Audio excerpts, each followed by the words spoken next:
Hello everybody, this is Fernando for the latest Cryptids and Monsters Encounters video. Alright, let's go ahead and let's do another Skinwalker encounter video here. I took a brief break while I was out on vacation in the Las Vegas area. While I was out there because of the desert area and of course being surrounded by Native American land, I thought, let me keep an eye out, see if I see anything suspicious, but I did not. But in this case, this encounter happens to be in Michigan. So how about that? First time when it comes to talking about the great state of Michigan. So those of you that are out there in Michigan, who knows, you may have a similar type of encounter here, but it comes from a user by the name of Baby Blue, and they titled it as, "Are We Being Lured Out?" I mean, talk about a tantalizing title. Whenever I saw this, I definitely wanted to feature it here. So let's go ahead and let's talk about their encounter, and then of course I'll give my own thoughts and opinions on it afterwards. So here's what they state. 2 months ago, my boyfriend and I moved out of a bigger city to the woods. We both lived in the country before, and my hometown is the next town over, and we both feel comfortable here, but since we moved, things have gotten progressively weirder. And so we live on about 2 acres in mid-Michigan, and behind the house is nothing but woods. We have 2 animals, a 1-year-old Doberman, and then a 4-year-old Maine Coon, which is a big breed cat. It is currently midwinter here, and we've been hit with a few good snowstorms since Christmas. Also, the house is surrounded by motion sensing lights and cameras. Okay, so context is over. The first week we moved in there, what was sounded like someone was pacing back and forth came from the tree line. And so when we called out to it, there was no reply, but the pacing did not stop either. This continued not every night, but often. And then the next week, whatever it was, had also started murmuring to itself in the woods. This creeped me the hell out, and we stopped hanging out on the patio after that. Next, the motion lights would randomly turn on. Not thinking much of it because we do live in the woods and animals such as deer frequent our backyard, so I just ignored it. And yet over the next few nights, it got to the point where the lights just don't ever turn off, like something is constantly triggering them. Remember, we're in Michigan. There's been a good coat of snow on the ground for a few weeks now. Theoretically, we should see the tracks from whatever is keeping the lights on, right? However, there are no tracks in the snow whatsoever, not even deer tracks.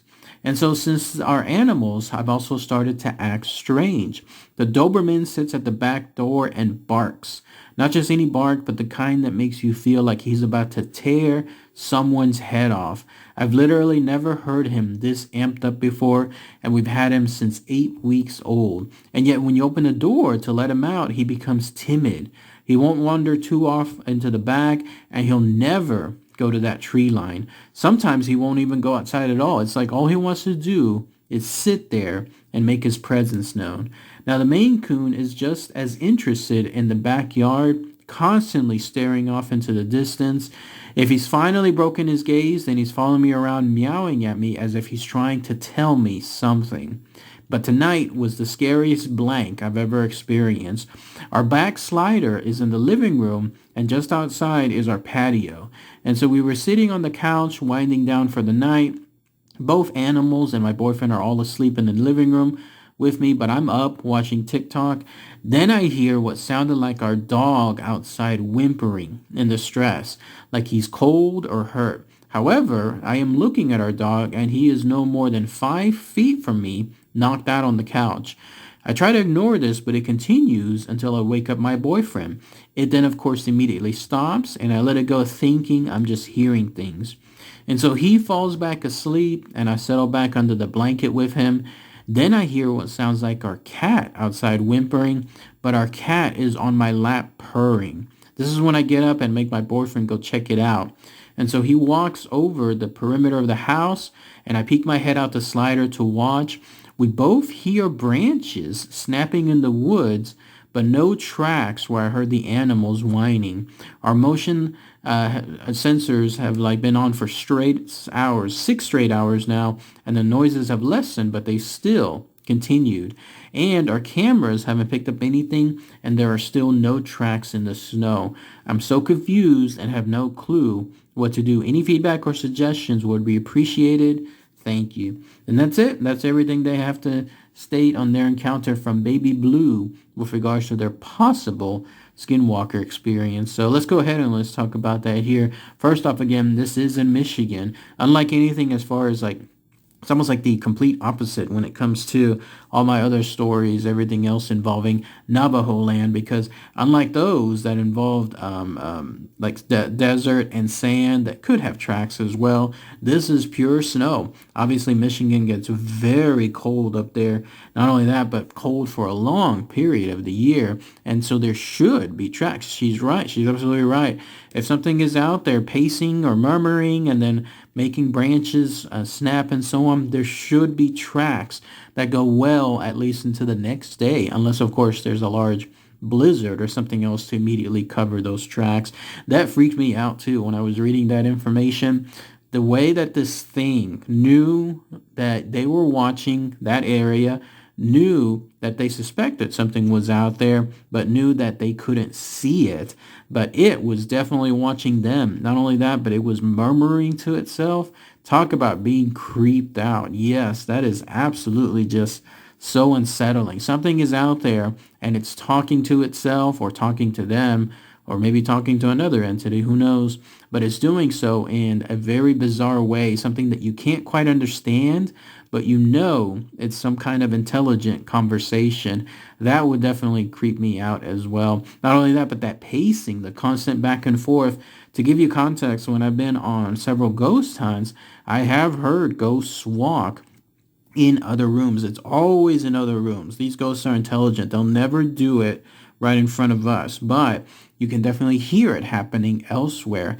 And so hearing something and knowing nothing should be there, that is indeed very unsettling. So I know the experience, or at least a close like experience when it comes to this. And then the fact that there should be more evidence captured, like in this case, the cameras that they have going around. The sensor lights might do the trick, but they just won't catch unless somebody is right there standing, obviously witnessing what is turning this thing on and off. But those cameras should have caught on. One would think that with those sensors coming on, that the cameras themselves would immediately turn on and start recording away. But the fact that nothing shows, nothing on the tracks, nothing on the cameras, that definitely makes it a very, very unique experience. Someone might have to fill me in on this too.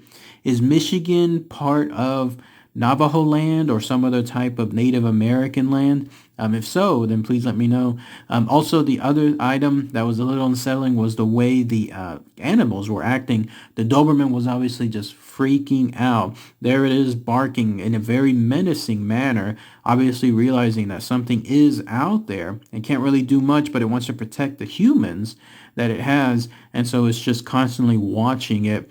And then the cat itself, cats are just cool as is, like nothing really unsettles them, nothing can cause them havoc or any other type of fear. But here, having this thing out there walking back and forth, and then later on causing it to basically move around on its own, follow the human, in other words, to make sure that everything is okay.